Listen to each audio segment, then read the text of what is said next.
Hello everyone, एक बार फिर से आप सभी का स्वागत है आपका अपने इस यूट्यूब चैनल एजुकेशनल गैलरी में। दोस्तों, आप सभी ने देखा होगा कि ग्रामीण डाक सेवक का लगभग 40,000 वैकेंसी आया हुआ है। ओके, इंडिया पोस्ट का ये वैकेंसी है। तो ये बहुत सारे स्टूडेंट्स के लिए गोल्डन अपॉर्चुनिटी होगा, जो भी चाहते हैं कि जल्दी से कोई जॉब मिल जाए तो इसमें आप अप्लाई कर सकते हैं। और याद रखें, इसमें एग्ज़ाम वगैरह कुछ नहीं होगा, 10th के लेवल पे ही होगा दोस्तों। तो आपका जो फॉर्म फिल कीजिएगा यही ज़्यादा इंपॉर्टेंट रहेगा। जिसका फॉर्म अच्छे से भरा जाएगा, किसी प्रकार का त्रुटि मिस्टेक वगैरह नहीं होगा, उनका सिलेक्शन का चांसेस ज़्यादा होगा। याद रखिएगा, आपका फॉर्म में कोई गड़बड़ी नहीं होना चाहिए। ये वैकेंसी पिछले कई सालों से आ रहा है, लेकिन अच्छे स्टूडेंट्स जिनका मार्क्स कह सकते हैं 10th में 10 CGPA रहता है या 95 से एवव रहता है, किसी भी बोर्ड से हो, उनका भी नहीं हो पाता है। कारण है कि वो फॉर्म फिल करते समय किसी प्रकार से गलती कर देते हैं। तो आइए हम नोटिफिकेशन को अच्छे से पढ़ते हैं, ताकि फॉर्म आप जब खुद से भी भरें, आप अपने से भी भर सकते हैं, तो किसी प्रकार का मिस्टेक्स ना हो। जो चीज़ें आपको यहाँ पर मांगा जा रहा है, आप बस उसी चीज़ को दें। ओके, ताकि आपका फॉर्म अच्छे से हो। और ऐसी बात नहीं है कि जिसका मार्क्स अच्छा रहेगा, 10th में मार्क्स अच्छा रहेगा उसी का होगा, ऐसी बात नहीं है। कम परसेंटेज वाले का भी हुआ है, पिछले साल भी बहुत सारे स्टूडेंट्स का ऐसा हुआ जिसका परसेंटेज कम है। ये है कि आपके एरिया में आप जिस भी पोस्ट के लिए वहाँ पर फिल कर रहे हैं, जिस भी पोस्ट के लिए वहाँ वैकेंसी के लिए फिल कर रहे हैं, वहाँ देखा जाएगा कि वहाँ और भी जो स्टूडेंट फिल किए हैं उनका परसेंटेज क्या है। अगर आपका परसेंटेज मान लीजिए 65 है, लेकिन और जो आसपास में जो भी आपके अगल बगल में जो भी व्यक्ति भरे हुए हैं उसी पोस्ट के लिए, अगर उनका परसेंटेज आपसे भी कम है तो आपका हो जाएगा, लेकिन आपसे ज़्यादा होगा तो उसका हो जाएगा। कहीं कहीं पर 95% से ऊपर वाला भी रहते हैं, लेकिन जो जिस पोस्ट के लिए वो भरे हैं उससे वहाँ पर उससे और ज़्यादा परसेंटेज वाला लोग सब भरता है। तो आपको पोस्ट का भी ध्यान रखना पड़ेगा कि किस पोस्ट का हम भरें, ताकि वहाँ पर एक प्रकार से कंपटीशन कम हो, आपका सिलेक्शन आसानी से हो पाए। तो इन सभी चीज़ों को हम अच्छे से नोटिफिकेशन में समझेंगे। आइए बारी बारी से सबको देखते हैं। देखिए, ये ग्रामीण डाक सेवक का है। ये फॉर्म फिल स्टार्ट होना मतलब फॉर्म रजिस्ट्रेशन स्टार्ट हो चुका है 27 जनवरी से, और 16 फरवरी तक कर सकते हैं। लास्ट डेट का दोस्तों इंतजार ना करें, कुछ ज़्यादा इसमें हम आपको पूरा एक एक डिटेल बताएंगे कि इसमें क्या क्या चीज़ें की नीड है, आवश्यकता है। तो आपको वो अवेलेबल होगा आपके पास, आप जल्दी से जल्दी इसका फॉर्म अपने से भी भर सकते हैं और साइबर में जाकर इसको भर सकते हैं। लास्ट डेट में 16 या 15-14 का इंतजार जो भी करते हैं, कुछ ना कुछ दिक्कतें हो जाता है। कभी कभी वेबसाइट ही काम नहीं करता है, सर्वर लोड बहुत ज़्यादा हो जाता है तो नहीं काम कर पाएगा। आप जल्द से जल्द इसको भर ले, आपके लिए बेटर रहेगा। फिर अगर किसी प्रकार का किसी को दिक्कत हो जाता है तो 17 से 19 फरवरी के बीच में इसको करेक्शन कर सकता है। देखिए, ये कुछ आपका वेतन वगैरह के बारे में दिया हुआ है। BPM पोस्ट है, ABPM है, डाक सेवक है, इन सभी का मतलब स्लैब दिया है एक प्रकार से। इतना वहाँ पर मिलने की संभावना यहाँ से यहाँ तक जा सकता है। देखिए, brief job profile and residence accommodation, जो जॉब प्रोफाइल होगा उसका ब्रीफ, उसके बारे में कुछ दिया हुआ है। BPM ब्रांच पोस्ट मास्टर का है। इसका क्या काम हो सकता है, तो day to day postal operations of branch post office and India post payment bank in the master as prescribed by the department from time to time, marketing and promotion of product and services being provided by department and operating various services in the customer services CSC of the developmental ETC, ये हो सकता है। Accommodation के बारे में देख लेते हैं। The applicant selected as GDS BPM will have to provide accommodation for branch post office after selection। मतलब जिनका भी यहाँ चयन होगा BPM में, उनको एकोमोडेशन मतलब रहने के लिए रेसिडेंस दिया जाएगा। ओके, और भी बहुत सारा चीज़ लिखा हुआ है, ये हमारे काम का फिलहाल नहीं है। जो ABPM है, असिस्टेंट ब्रांच पोस्ट मास्टर, देखिए इसके बारे में भी कुछ दिया हुआ है। ये सब बात की चीज़ है। इनको भी देखिए, ABPM are required to reside within delivery jurisdiction, मतलब इनको जो भी आपका डिलीवरी जुरिडिक्शन होगा, जहाँ भी आपका जो पोस्ट वगैरह आएगा, जहाँ से उसका जुरिडिक्शन होगा, क्षेत्राधिकार, उसके अंदर ही आपको रहना पड़ेगा, ये इसमें लिखा हुआ है। ऑलराइट, डाक सेवक का भी आपका लिखा हुआ है रेसिडेंस के बारे में।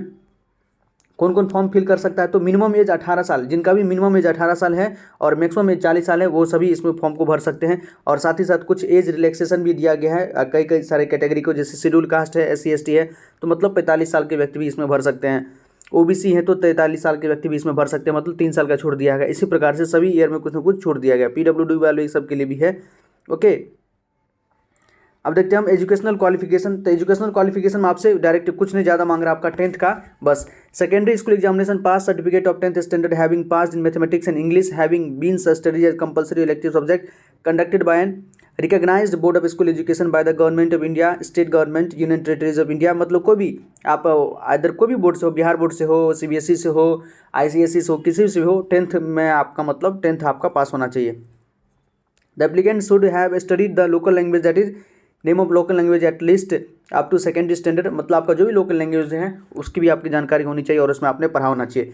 कुछ और क्वालिफिकेशन, कंप्यूटर का नॉलेज होना चाहिए, आपसे किसी प्रकार का डिग्री नहीं मांग रहा है, बस आपका नॉलेज है कंप्यूटर में। अब बूटिंग से रिलेटेड कंप्यूटर थोड़ा बहुत ऑपरेट कर लेते हैं तो ये मोर देन सफिशिएंट है। साइकिल चलाना तो लगभग सबको आता होगा, और एडिकेट मीन्स ऑफ लाइवलीहुड, ये सब कुछ अदर क्वालिफिकेशन है, मतलब मैंडेटरी नहीं है। देखिए, the selected candidate will have to submit undertaking to the engaging authority in respect of the ever prescribe format. कुछ ये आपको जब सेलेक्टेड हो जाएगा तब उसके बाद आपको देना पड़ेगा।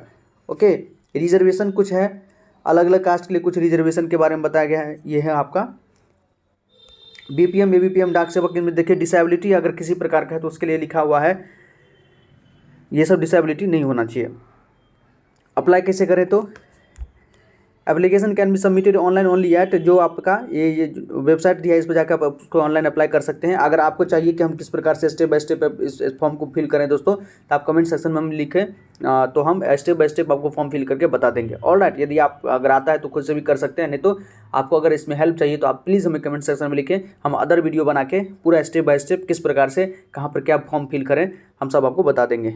सिलेक्शन क्राइटेरिया बस आपका जो है, जो भी बच्चे यहाँ पर फॉर्म फिल करेंगे उसमें एक प्रकार से मेरिट के आधार पे और पोस्ट के आधार पे, मेरिट पोस्ट और जहाँ भी आप जो मान लीजिए आपका जो भी एरिया है, तो एरिया में आप लगभग 5-7 पोस्ट के बारे में 5-7 पोस्ट पे आप भरेंगे वैकेंसी, वहाँ पर देखा जाएगा कि और भी जो बच्चे भरे हुए हैं, जो भी वहाँ उस पोस्ट के लिए भरे हुए हैं, और भी जितने बच्चे हैं उन सब में जिनका अच्छा मेरिट बनेगा उन सबको वहाँ पर सिलेक्शन होगा। ऑलराइट, पोस्ट के हिसाब से।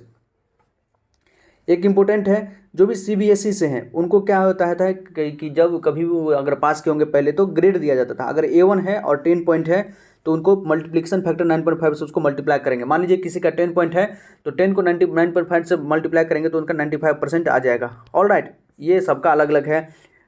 A2 वाला है तो उसको 9 ग्रेड, अगर 9 है तो उसको भी 9.5 से, मतलब 9.5 से आपको मल्टीप्लाई करना है आपका जो भी ग्रेड पॉइंट है।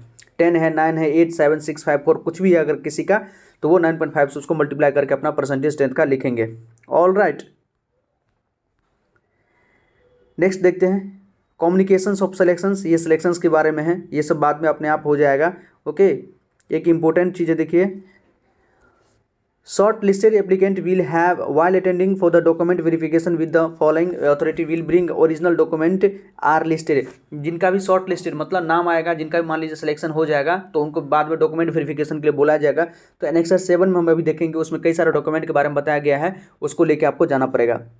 Of self attested photocopies for selection, the short listed candidate will be allowed total 15 days to submit, मतलब टोटल जो भी शॉर्ट लिस्टेड कैंडिडेट उनको 15 दिन दिया जाएगा। इस पूरे प्रोसेस में आप पूरा डॉक्यूमेंट वगैरह सब लेके आइए और वहाँ पर जो भी अथॉरिटी होंगे उनके सामने आप उसको प्रस्तुत कीजिए।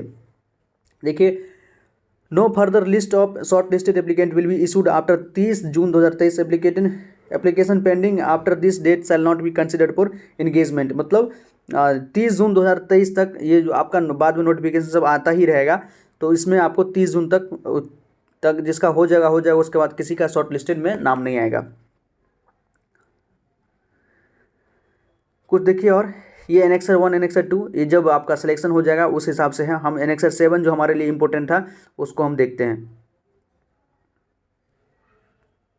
ये इंपॉर्टेंट है दोस्तों, डॉक्यूमेंट जब भी आप डॉक्यूमेंट को अपलोड करेंगे तो देखिए फोटो और सिग्नेचर में बहुत सारे स्टूडेंट्स मिस्टेक कर देते हैं। तो देखिए, फोटो क्या होना चाहिए, रिसेंट फोटोग्राफ आपका जो मतलब कुछ समय पहले, 1 महीना पहले का हो सकता है या इस महीने का हो सकता है। इसमें कोई फोटो खींचे हुए हैं तो वो आप डाल सकते हैं, नाम हो भी सकता है नहीं भी हो सकता है, इसके बारे में कुछ नहीं लिखा हुआ है। देखिए, रिसेंट फोटोग्राफ होना चाहिए, जेपीजी या जेपीजी फॉर्मेट का होना चाहिए, 50 KB से ज़्यादा का नहीं होना चाहिए, और ये मैंडेटरी है, ये मतलब फोटो लगेगा ही आपका, मैंडेटरी है। सिग्नेचर आपका मैंडेटरी है, ये भी जेपीजी या जेपीजी का होना चाहिए। ये 20 KB सिग्नेचर आपका 20 KB से ज़्यादा नहीं होना चाहिए। ओके, और फोटो आपका 50 KB से ज़्यादा नहीं होना चाहिए, ये ध्यान रखें, ये इंपॉर्टेंट है। बहुत सारे स्टूडेंट्स यहाँ पर गलती कर बैठते हैं। किसी का मान लीजिए किसी कारणवश अगर मिस्टेक हो गया है फॉर्म में तो करेक्शन के लिए आपका टाइम दिया जाएगा 17-19, हमने देखा था 3 दिन आप उसको करेक्शन कर सकते हैं फॉर्म को, तो 17-19 में आपको अच्छे से करेक्शन कर पाइएगा।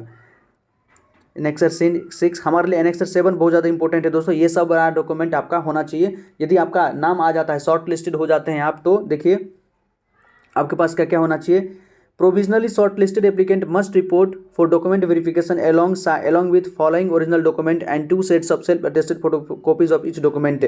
मतलब जो इनका भी नाम प्रोविजनली शॉर्ट लिस्ट हो जाएगा उन सबको ये सारा आपका ओरिजिनल मार्कशीट, बोर्ड का आपका मार्कशीट होना चाहिए, ये ओरिजिनल में कास्ट सर्टिफिकेट होना चाहिए आपका ओरिजिनल में, ओरिजिनल पीडब्ल्यूडी अगर कोई पीडब्ल्यूडी कैंडिडेट है तो उनका सर्टिफिकेट होना चाहिए, ट्रांसजेंडर उनका सर्टिफिकेट होना चाहिए, डेट ऑफ बर्थ का सर्टिफिकेट होना चाहिए आपके पास, मेडिकल अगर कोई किसी प्रकार का मेडिकली आपने अटैच किया है तो उसका सर्टिफिकेट होना चाहिए, medical certificate B in form और medical officer of any government hospital, dispensaries, government primary health centre etc, किसी भी मतलब गवर्नमेंट हॉस्पिटल का हो सकता है।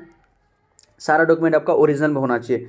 ऑल राइट, तो ये कुछ नोटिफिकेशन इंपॉर्टेंट नोटिफिकेशन था। जब भी आप फॉर्म फिल करें तो इन सभी बातों को जरूर ध्यान रखें ताकि फॉर्म में किसी प्रकार का दिक्कत ना हो। आप जानते हैं कि इसमें एग्जाम तो होगा नहीं, तो जिनका फॉर्म जितना बेहतरीन तरीके से भरा जाएगा, अच्छे से अगर किसी प्रकार का मिस्टेक्स नहीं होगा, उनका सिलेक्शन का चांस बढ़िया रहेगा। पिछले साल भी बहुत सारे स्टूडेंट्स भरे थे, बहुत सारे स्टूडेंट्स का सिलेक्शन हुआ था और जिनका नंबर भी ज़्यादा था दोस्तों उनका सिलेक्शन नहीं हो पाया। कारण वही था कि फॉर्म में उन्होंने किसी प्रकार का त्रुटि कर दी थी जिसके कारण उन्हें निराशा हाथ लगी।